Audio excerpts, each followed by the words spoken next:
Hi bookish friends, good morning. Welcome back to another episode of Read and Ready. This is a series where we get ready together and we can have a bookish chat, whether it's a discussion, a review, some theories, or really anything in between.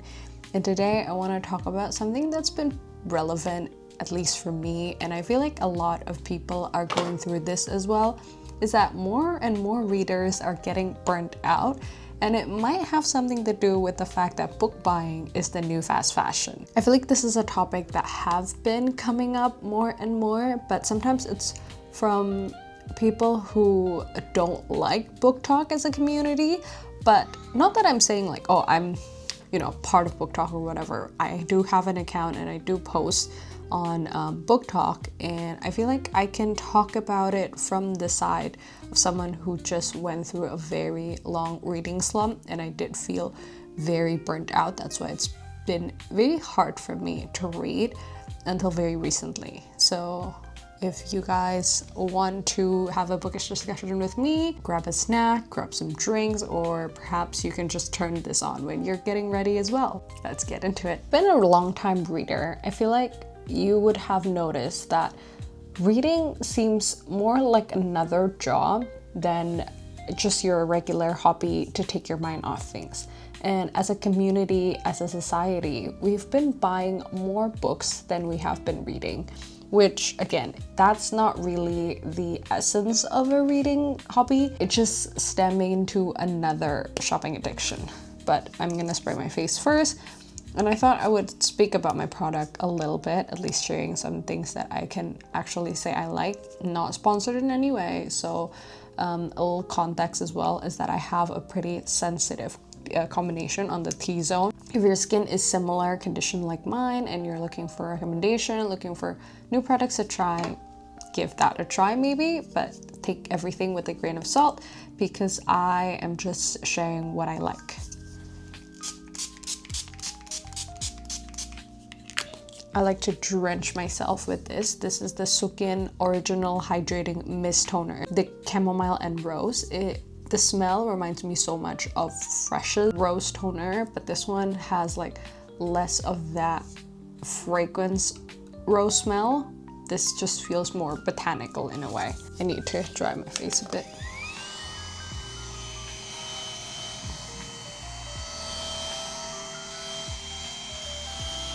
Let's talk a little bit more on why readers are getting burned out. And I feel like this is a self-reflection as well, as I am trying to never actually go through another burned out, another reading slump. But there has been a content overload. As the community grows, as BookTube, BookTok, Bookstagram grows, there is gonna be like a lot of noise. Is that noise necessarily bad? No, because you do get like fresh takes, you get reviews, you get, a lot of different recommendation, maybe through vibes, maybe through quotes. One of the reasons why I got into BookTok and why I got to reading back in the pandemic was because I was influenced by one of those videos, one of those like vibes or quotes, how people depict the characters and the book. Second thing is also people are overwhelmed trying to follow all these trends. Whether it's a book haul trend of people buying like 50, 80 books in one go, or even the reading challenges, like how people read 100, 200 books in 1 year. So I'm using a toner and making like a little toner pad. If you're interested in like book trend, I have a video talking just about what's relevant in 2025 and why readers in BookTok is shifting what they want. The video right here. So if you haven't watched that, maybe you can watch that before this. And also if you're interested in like reading trend, like people reading 100, 200 books in a year, I also have a video on that I read 26 books this year and it's okay. And I talk more about that reading trend, but this is just gonna be an overview. But I do recommend you guys to watch that video first if you haven't. Just like everything else in this world, just like everything that you can find to compare with other people, there's also this comparison of how people can read 10, 20 books in a month. Why am I not able to do that? But again, the point that I touch on the 26 books video is that people are in different life stages. People have different responsibilities.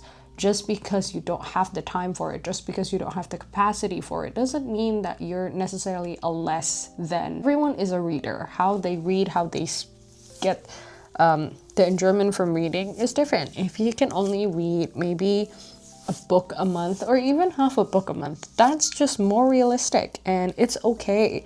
Not everyone have to be like this book influencer. You can also de-influence people. Like, there's always a yin and a yang, and if you don't want to share about your reading journey, if you just want to make it a hobby for yourself, then why do you need to feel like you're competing with other people? Today's reading feels like it has to be aesthetic, it has to be monetized, it has to be optimized, but truly you don't really need to make everything like something that you must do. It can be just a hobby for you to take your mind off at the end of the night, to relax, to shut off the world.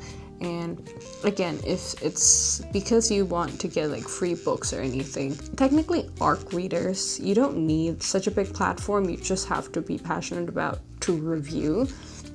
And of course there's an upside and a downside to being an ARC reader, but if it's just the books that you want, there is a lot of different platforms. In order to get the books that you want, you don't have to necessarily push yourself to follow in everyone's footstep and be overwhelmed by it. It's this thing that I also get frustrated about. It's that the viral books seem to always disappoint. Perhaps it's because the book and the story have been very famous and people have built up the hype so much that when you actually start reading it, you feel like, okay, is that it? And everyone is always trying to compare it with other books that other people love. Let's say there's always like this, oh, this is the next ACOTAR meet, let's say what, Hunger Games. And I feel like this is also a very huge thing that's going on right now, and how it leads to not a good way to promote book is what I'm talking about, because sometimes it can touch a lot on plagiarism as well. Just a lot of different ways to promote a book to get a lot of readers to read. Yes, it can be motivating, but at the same time it could lead a trap, because people were expecting it to be this grand, to be like, let's say if you like the ACOTAR series and you see another book that's being promoted as the next ACOTAR, or this is ACOTAR meets Hunger Games, you expect it to be great, like maybe better than those two series, and then you read it with that expectation, and then you're like, oh, but it's completely different. But your expectation already set you up to expect it to be like that. And I feel like that's why I love just going into a book blind. Maybe I'll look at like warnings and at least the genre to see if it matches my types of genre, but other than that, I try not to look at too many promotional content. Takeaway is that I feel like a lot of people are getting burnt out, not from reading itself, but a lot of people are getting burnt out of performative reading, and it's not going to be sustainable in the long run. The reading environment has changed exponentially. Before, reading felt personal. It feels very messy and it's a journey. But now it has to be aesthetic, it has to be noteworthy, it has to be life-changing. And it also has to be optimized. Like, you have to read as much as you can, and it has to be monetized. Like, everyone is trying to make it into their income. And again, while that's not necessarily a bad thing, when you mix something that you love and something that's supposed to be relaxing and supposed to be helping you get through life and not be too overwhelmed with a lot of responsibilities, then you're just adding more responsibility, you're just adding more weight to yourself. Because of our culture, maybe we'll talk about like ARC reader and the ARC culture next time, but it feels like as soon as the book drops, you have to have an opinion about it. You have to start, talking about it. You have to tell people why you love it, why you hate it.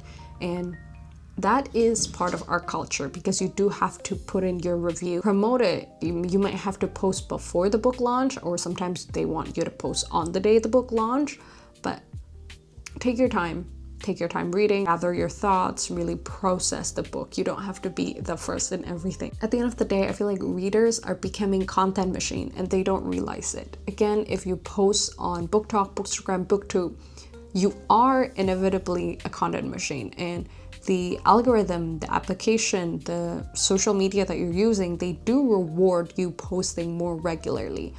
But with that also comes with a lot of noise, a lot of clutter, and that is just adding more pressure to yourself. Post when you want to. Post when you feel like you're inspired to.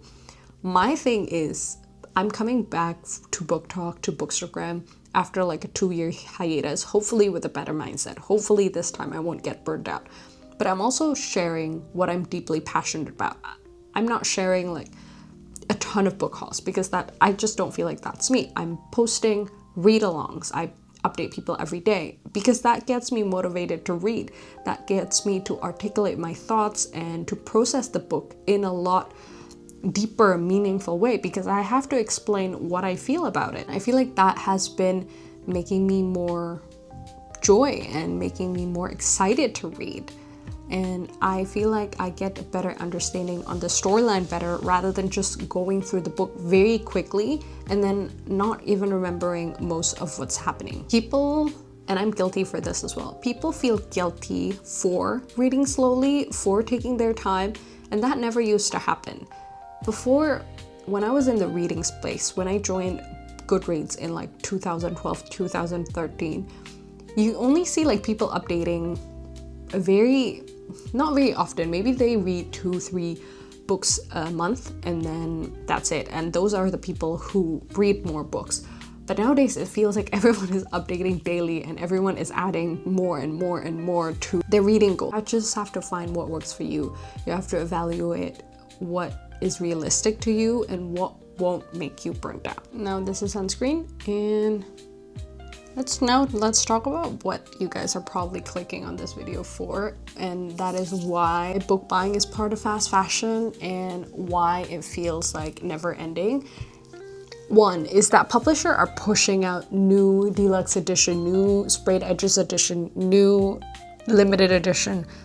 It seems like every other month this book, the book that you might be loving, like you might read it like 3 months ago, there's gonna be a new edition, a new deluxe edition being published. And again, I don't know why publishers feel like they need to do this all the time. And there's also this thing about anniversary edition that makes more sense in a way, but so like a bit greedy. They could be looking into like new scripts that are completely different and new aspiring author can be picked up rather than just forcing people to, you know, keep buying the same book over and over again. And sometimes it's also because the authors are just not gonna publish a book maybe this year and the publishers still want them to, you know, publish something and still want to monetize on the hype in a way, so they are pumping all of these new editions out. I feel like how to combat this is just telling yourself it's okay not to have like 10 different editions of the same book. I'm guilty of this as well because I have like about 4 different copies of Vampire Academy, but again, I bought that before, and I bought that even before the pandemic, I feel like. And we can say that's because my frontal lobe wasn't fully formed yet, so.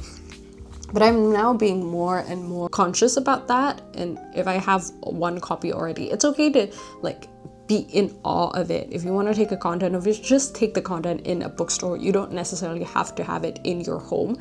And this also is very prevalent to how, you know, those gorgeous shelves that you see on like Bookstagram or even on Pinterest of people having like full bookshelves, like floor to ceiling, of just like Fairy Loot Illuminate edition. Yes, it's gorgeous. The sprayed edges are always absolutely gorgeous. But again, it's not for everyone. Those books cost a lot of money, especially if you don't live in the country that they publish it in. The shipping alone is like the same price as the book. And this touches on like the FOMO culture, like the fear of missing out, everyone feeling like it's the limited edition. If I don't buy it now, then it will go out of print and I won't have it. And then the resellers on like eBay or Vinted will sell it for like 3-4 times the price. And then people are also buying just to display. Again, talking about those curated, amazing sprayed edges bookshelves, it's for display. A lot of people are not reading the book. A lot of people just want them because it's pretty. But again, that's not the whole reason to get a book. A book is filled with words of a beautiful story, of a beautiful world, of these characters that you can relate to. It's to read the actual content, not just to keep it pretty on a bookshelf. Book hauling is now also the norm. Like you see all of this book hauls and book unhauls, which is, it really is the problem. Like you see a creator doing like a lot of book hauls. Their TBR list is at like a very high pile, and then because they feel overwhelmed, then they have to do book unhauls in a couple of months. And again, that's not realistic. People work very hard for their money to be able to purchase these books. So, you know, take everything with a grain of salt. Take what you see on social media just because it's, you know, it's cool to watch. It's kind of inspirational, right? You cannot buy that many books, but it doesn't mean you have to necessarily follow it. Doesn't mean you necessarily have to do it yourself. Why is the book buying fast fashion trend causing burnout? Well, simply because of the sheer amount of books that are in your home, in your TBR pile. It creates a clutter. Those massive TBR piles might look, you know, amazing and wow, you're awe-inspired by it, but it's also creating clutter. And then you feel guilty when you look at it. Oh, I haven't read that book, and I haven't read this book. I cannot buy more book. And then you start to avoid it.